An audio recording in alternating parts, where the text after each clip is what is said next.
1. Now students, at first welcome in my YouTube channel and also offline classes, or we are going to start set theory that is related to 11th mathematics and also related to JEE. हम जो पढ़ने जा रहे हैं ये है 11वीं mathematics, और 11वीं मैथमेटिक्स के अंतर्गत हम पढ़ रहे हैं सेट थ्योरी यानी समुच्चय सिद्धांत। तो ये जो कंसेप्ट है सेट थ्योरी का, सेट थ्योरी में ये जो आप सेट देख रहे हैं सेट, इसका हिंदी में जो मतलब है वो होता है समुच्चय। इससे हिंदी में क्या मतलब है? समुच्चय। जब हम समुच्चय शब्द को सुनते हैं तो ऐसा लगता है कि किसी समूह की बात हो रही होगी, कुछ ऐसा सिमिलर सा हमको ऐसा लगता है। तो चलो हम ले भी लेते हैं वो समूह, यह है समूह। समूह और समुच्चय एक जैसे लगते हैं लेकिन डिफरेंस है। अब बात आती समुच्चय हम कहेंगे किसको? समूह को ही कहेंगे, यानी समूह ही क्या है? पर समूह शब्द में यह मतलब है कि एक से ज्यादा बहुत सारे होने चाहिए। समूह शब्द आ गए ना बहुत सारे, पर यहां वास्तव में ऐसी मीनिंग नहीं है कि बहुत सारे हों ये जरूरी, एक अकेला भी हो सकता है, खाली भी हो सकता है। तो बात को समझना है, ये समुच्चय जो है ये वास्तव में क्या है? ये है सुपरिभाषित समूह। यानी बात को समझना, सुपरिभाषित समूह को हम क्या कहते हैं? समुच्चय। इसका मतलब होता है वेल डिफाइंड सेट। आपको इंग्लिश बहुत जरूरी है इसमें, इसलिए जरूरी है क्योंकि जब JEE या किसी का पेपर जब आप देखते हैं ना तो कई चीजें हिंदी में समझ नहीं आती है, उसके शब्दावली थोड़ी सी जरा अजीबोगरीब होती है, तो वो इंग्लिश में बहुत इजी होती है। सुपरिभाषित समूह यानी वेल डिफाइंड सेट, यानी ऐसा समूह जो सुपरिभाषित हो उसको हम क्या कहते हैं? समुच्चय कहते हैं। ठीक है भाई, कह देंगे, रटना अलग चीज, अब चीजों को समझना है। यार ये सुपरिभाषित का मतलब क्या है? इसका भी अपना कोई मतलब होगा।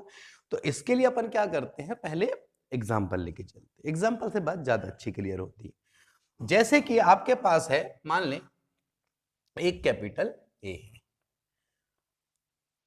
और यहां पर एक सर्पाकार कोष्टक है। ठीक, कैपिटल लेटर में जो भी सेट को हम जो भी प्रदर्शित करेंगे वो अंग्रेजी वर्णमाला का कोई भी कैपिटल लेटर होता है। ठीक है, ये बात, ए से लेके जेड तक कुछ भी हो सकता है। अंदर जो होते हैं उस समूह के छोटे छोटे अलग अलग भाग होंगे। जैसे आप 4 लोग का समूह है तो भाई आपका नाम लिख दिए, फिर आपका लिख दिया, आपका लिख दिया, कॉमा कॉमा करके। अब देखो मैं 2 समूह बनाता हूं। एक तो हो गया आपका कि पेन पेंसिल कलम, एक दूसरा हो गया 5 ई राम लकड़ी। ये भी कलेक्शन और ये भी कलेक्शन, इसमें भी 3 अक्षर दिख रहे हैं, इसमें भी कलेक्शन तो दोनों, समूह तो दोनों है। लेकिन उस समूह के लिए जो आपने अंदर एलिमेंट्स लिए हैं ना, उनमें कुछ रिलेशन होना चाहिए, वो आपस में समान होना चाहिए, कुछ ना कुछ बात हो। जैसे कि पेन पेंसिल कलम, ये सब पढ़ाई लिखाई की चीजें, लिखने वाली चीजें हैं, पेन भी पेंसिल भी, तो ये एक ग्रुप तो है, लेकिन इनके जो एलिमेंट्स हैं, अवयव हैं, इनमें समानता भी तो है। इसका मतलब ये समुच्चय है। इनमें देखो 5 अंक हो गया, ये एक क्या हो गया, ये अंग्रेजी वर्णमाला का लेटर हो गया, ये भगवान का नाम हो गया, ये लकड़ी हो गई। तो सब में सिमिलरिटी है क्या? ग्रुप तो दिख रहा है लेकिन सिमिलरिटी नहीं है। तब हम कहते हैं कि अगर परिभाषित शब्द है मतलब इनमें समानता होनी चाहिए। ठीक, तो इसका मतलब यह हुआ कि सुपरिभाषित समूह। तो इसको पूरा अच्छे से डिफाइन कर दें यहां पे बढ़िया। अब इसकी डेफिनेशन देखो, ऐसा समूह जो क्या हो? सुपरिभाषित हो समुच्चय कहलाता है। समुच्चय कहलाता है। यहां स्पष्ट लिखें सुपरिभाषित होने का मतलब, सुपरिभाषित होने का मतलब यह है कि, मतलब यह है कि उनके अवयवों में क्या हो, समानता हो, समानता हो, एक ही चीज से संबंध रखते हो। ठीक है जी। अब इसको प्रदर्शित कैसे करते हैं, इसको जो प्रदर्शित करने का तरीका है, प्रदर्शित करने हेतु अंग्रेजी वर्णमाला, अंग्रेजी वर्णमाला के कौन से लेटर, कैपिटल लेटर का यूज करते हैं, यूज, ये बात ठीक है। और अवयवों को लिखा जाता है सर्पाकार कोष्ठक के अंदर। ठीक, अवयव कहां लिखे जाते हैं, तो यहां लिखेंगे अवयव सर्पाकार कोष्ठक में क्या लगा के, कॉमा लगाकर, कॉमा लगाकर लिखते। एक एक पॉइंट बिल्कुल क्लियरिटी के साथ पढ़ रहा, तो समझ गए कि समुच्चय एक समूह है, लेकिन समूह के अंदर जो एलिमेंट्स हैं उनमें क्या होनी चाहिए, सिमिलरिटी होनी चाहिए। ठीक, उसको रिप्रेजेंट करते हैं अंग्रेजी वर्णमाला के कैपिटल लेटर से, अवयवों को लिखा जाता है सर्पाकार कोष्ठक के अंदर, और कॉमा कॉमा का यूज हम उसमें करेंगे। ये बात बिल्कुल पहले क्लियर हो गई। ठीक, ये तो हुई इसकी डेफिनेशन। फिर देखेंगे कि समुच्चय कितने प्रकार के होते हैं, लेकिन हम प्रकार में जाने के पहले समुच्चय को प्रदर्शित करने का दो तरीका है, हम उन दो तरीकों पर चर्चा करेंगे। लेकिन इसमें कोई कंफ्यूजन हो तो आप पहले वो कंफ्यूजन क्लियर कर दें।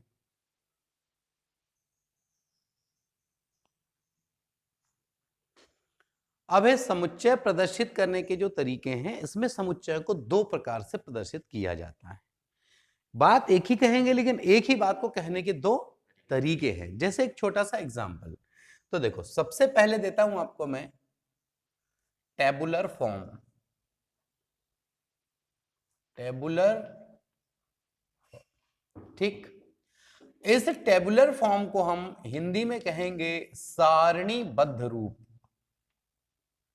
क्या कहेंगे, सारणी। और एक आएगा builder form, builder form, builder form यानी इसको हम हिंदी में कहते हैं निर्माण रूप। दो तरीके हैं एक ही समुच्चय को प्रदर्शित करने के लिए, बात एक ही आएगी पर बोलने का तरीका केवल लिखने का अलग रहेगा। अब जैसे देखो सारणी रूप, और अगर मैंने यहां ये कह दिया a इज इक्वल टू, यहां मान लें 2 4 6 8 और ये क्या है 10 है।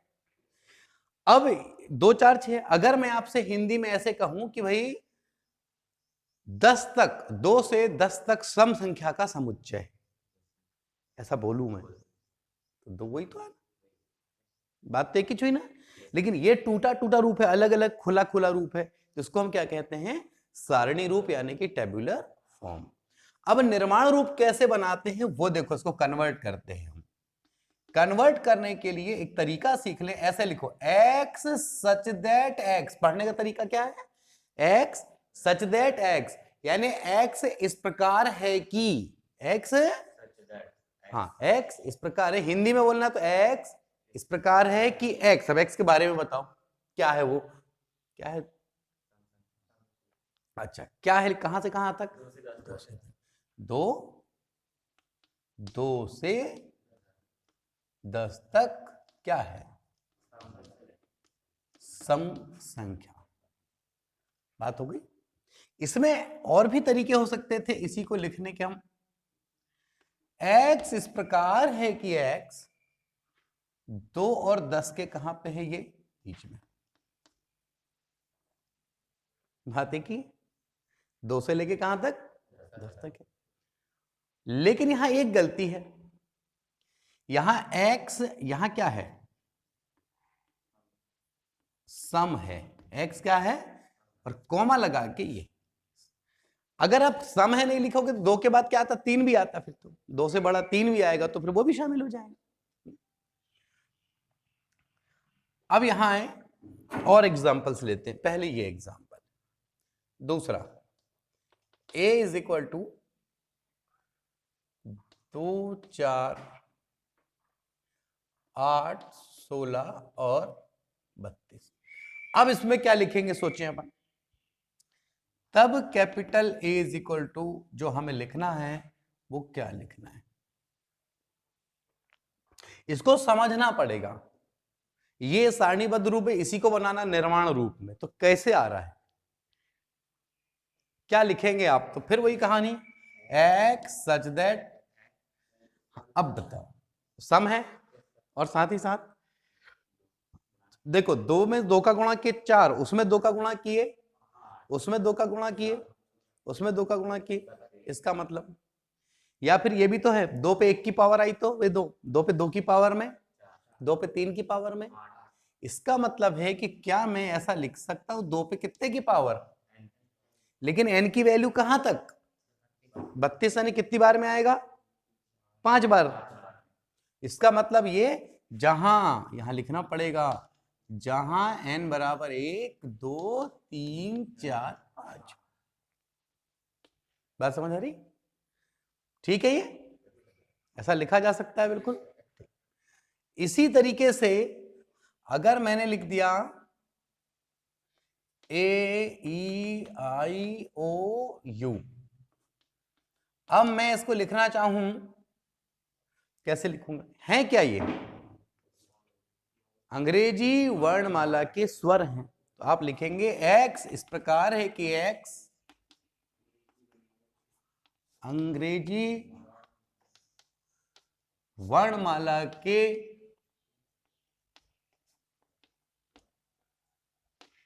कोई तकलीफ। तो यह हुआ कि एक समुच्चय को रिप्रेजेंट करने का जो तरीका है, एक टेबुलर फॉर्म है और दूसरा बिल्डर, यानी सारणी यानी टूटा टूटा रूप, और निर्माण मतलब उसको कलेक्ट करके बना हुआ रूप। अर्थ एक ही जाएगा, तरीके आपके पास 2 हो गए। तो यह है समुच्चय को प्रदर्शित करने के तरीके। अब बात आती है कि ये आप 11th लेवल पे अगर हम बात करें, ये बात क्लियर हो जाए। लेकिन हम जिस लेवल की बात करने जा रहे हैं और जो टारगेट है आप लोग का JEE, वहां क्वेश्चन कैसे आएगा, वहां आप कहां जाके फंसोगे, तो वो चीज देखो कैसे होगी। एक एग्जांपल उसकी छोटा सा, एक क्या बोलना चाहिए, क्लिपिंग बोलना चाहिए। चलिए, A is equal to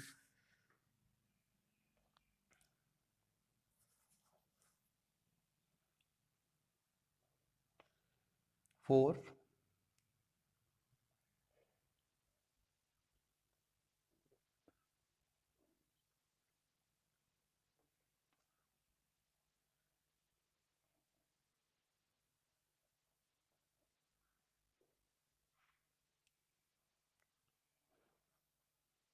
to 3, 4 minus.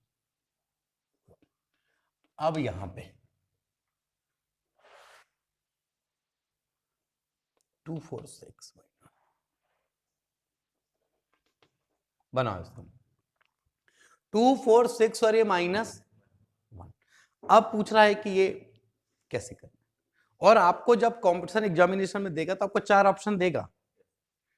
चारों ऑप्शन ऐसा देगा कि चारों लेगा, ये भी सही हो सकता है, ये भी हो सकता है, ये भी हो सकता है, 3, और आखिरी में देगा कोई नहीं। तो आपका जवाब होगा कोई नहीं।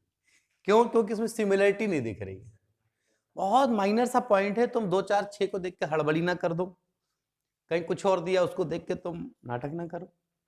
पर इस बात को समझ लेना है कि अगर सिमिलरिटी नहीं है तो फिर आपके ये 2 फॉर्म बना नहीं पाओगे। समुच्चय है लेकिन फॉर्म बनाना बहुत ही मुश्किल, पर फिर भी बनाना है तो मान लो अगर ऐसा वाला कोई आंसर दे दिया, देखो इसी का